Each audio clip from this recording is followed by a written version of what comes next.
আসসালামু আলাইকুম। আমি আপনাদের মাঝে আরেকটা নতুন ভিডিও নিয়ে হাজির হয়েছি। সেটা হলো গাছের কাঁচা কাঁঠাল। আর এই কাঁচা কাঁঠালের তরকারি কিন্তু অনেকেই পছন্দ করে। আবার অনেকে কিন্তু এই কাঁচা কাঁঠালের আঠার ভয়ে তরকারি খেতে চাইলেও খেতে পারে না। কিন্তু তর কাচ কাঁঠাল কাটতে গেলে কিন্তু আটা থাকবেই। আর এই আটা কিন্তু দূর করার উপায় আছে। খুব ইজিলি দূর করতে পারবেন। আমি সম্পূর্ণ ভিডিও দেখতে থাকেন তাহলে বুঝতে পারবেন। আর কাঁঠাল অল্পই ভালো। মানুষ যত বেশি হবে, যদি বেশি হতো তাহলে সেই কাঁঠাল আপনারা মানুষ যদি বেশি হতো তাহলে আপনারা কাঁঠাল বেশি পরিমাণে নিতে পারেন। যেহেতু মানুষ আমাদের কম, তাই অর্ধেকই যথেষ্ট। আর ক্যামেরাতে মনে হচ্ছে যে অনেক ছোট, আসলে ছোট না, কাঁঠালটা কিন্তু বড়ই ছিল। আর এই কাঁঠাল কাটতে গিয়ে অনেকেই কিন্তু হাত কেটে ফেলায়, আসলে খুব সাবধানে কাজ করতে হবে। আর এই কাঁঠাল কিন্তু এই যে ফালি দেওয়াই হলো কাজ, ফালি দিলে আপনারা ছোট ছোট করে নিয়ে কাটতে পারবেন। আর এই কাঁঠাল কিন্তু বিভিন্নভাবে খাওয়া যায়। অনেকে ডাল দিয়ে খায়, আবার অনেকে গোস্ত দিয়ে খায়, অনেকে অনেকভাবে খেতে পারে। তো যাই হোক, এই কাঁঠালে কিন্তু অনেকে চচ্চড়ি খায়, অনেকে ভাজি খায়, অনেকে ঝোল খায়, অনেকে কষানি খায়।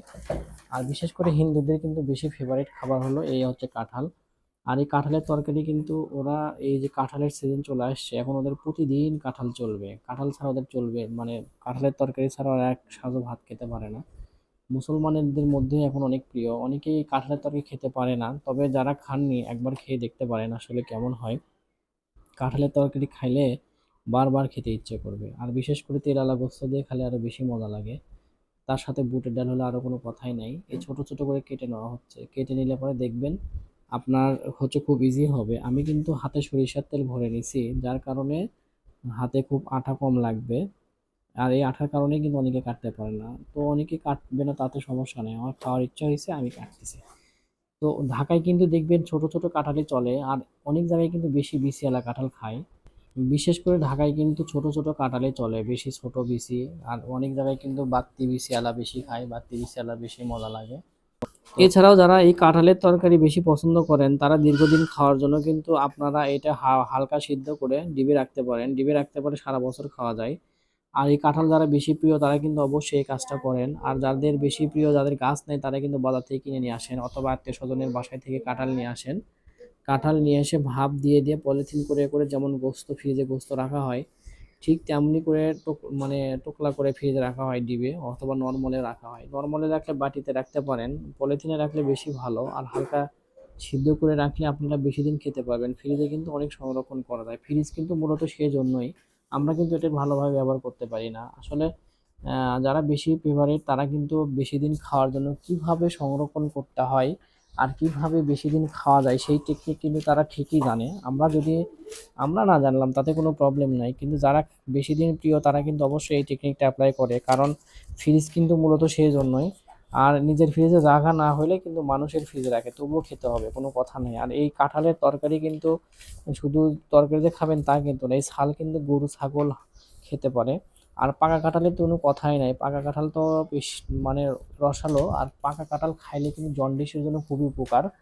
যাদের জন্ডিস আছে বা জন্ডিস হওয়ার সম্ভাবনা আছে, তারা কিন্তু পাকা কাঁঠাল খেয়ে দেখতে পারেন। আর এই পাকা কাঁঠাল খাইলে আপনার, এই কাঁঠালের ছাল কিন্তু গরু খায়, ছাগল খায়। আর হলো কাঁঠালের বিচি কিন্তু চচ্চড়ি, ভর্তা, আরো অনেকে তরকারি খায়। আর কাঁঠালের তরকারির ঘাটি খাওয়া যায়, আমি দেখছি কিছু কিছু মানুষ ঘাটি খাইছে। আর এই ভাজি কিন্তু, কাঁঠালের বিচি কিন্তু, পাকা কাঁঠালের বিচি কিন্তু ভাজি করে ভর্তাটা বেশ ভালো লাগে।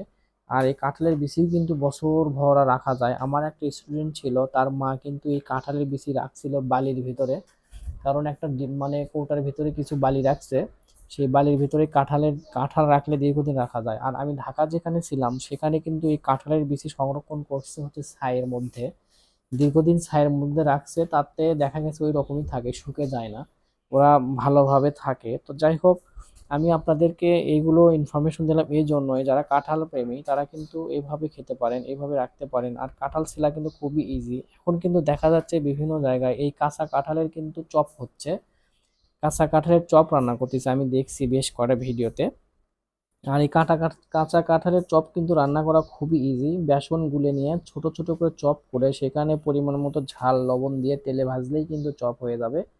আর এই চপ কিন্তু ভাইরাল একটা পার্সন হয়ে গেছে। ইন্ডিয়াতেও দেখছি এরা কিন্তু কাঁচা কাঁঠাল প্রচুর ব্যাপক পছন্দ করে। আসলে এটা যারা খেতে পারে আসলে হয়, আসলে খেতে পারে। কিন্তু আপনারা যারা এখনো খেয়ে মানে খান নাই, তারা কিন্তু খেয়ে দেখতে পারেন। আর কি, কাঁঠাল রান্না করা খুবই ইজি।